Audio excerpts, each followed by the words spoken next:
Celia and I had become very good friends since the Mendieta retrospective.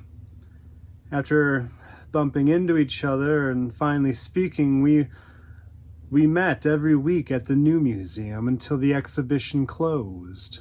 I believe we both felt we could talk to each other about art without there being any expectation for anything else.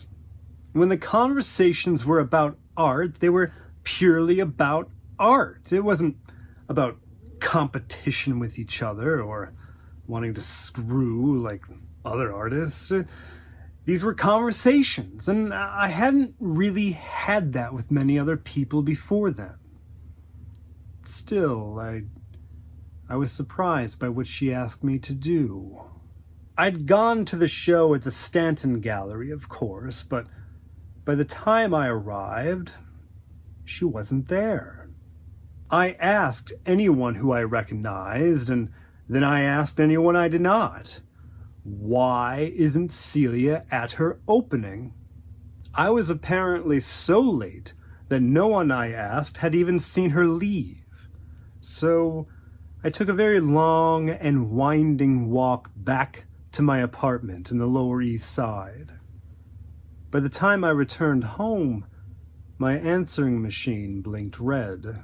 The first message was Celia. The second message was Celia. The third message was Celia. When I called her back, she told me to meet her at 3 a.m. Yes, of course. You know Celia well enough to know that isn't exactly the most outlandish request she could make. At the appointed time, we stood in Daryl's alleyway. Celia inserted the key he'd given her months before, and I looked up and down the alley, afraid, really, that somebody might see us, even if she did have a key. She opened the door and completely disappeared into a dark room. I followed her, but I could only take 3 or 4 steps. It was too dark to see. So I put up my hands, trying to feel my way forward, but I couldn't even see my fingers. I heard Celia searching for a light switch. Then I heard the hum of the bulbs igniting overhead, and I was blinded. I blinked twice, and then I saw the show that had opened only hours before. I noticed that half of the wall labels already had red dots on them. The pieces had sold. But Celia didn't appear to notice this. Instead, I heard paper crunching. Across the gallery, Celia opened a paper bag.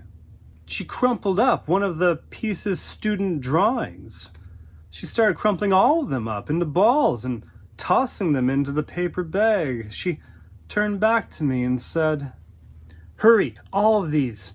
I rushed across the gallery as if I was being chased, and I started tearing down all of the drawings that were made for the final photograph.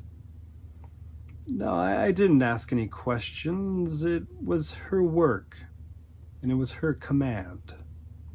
I didn't know these figure drawing classes produced so much work. We tore from either edge of the wall, making our way to the center where the large photograph hung. It was the last piece in the series, where her skin was mostly clear once more. Though something that appeared to be cum streaked her thigh, I didn't ask her then, only later. Cum, she told me. Daryl's cum. She said she'd left it on herself for the class as a protest. A protest she wanted to later present on her own terms. But he'd taken that power back from her before she had the chance.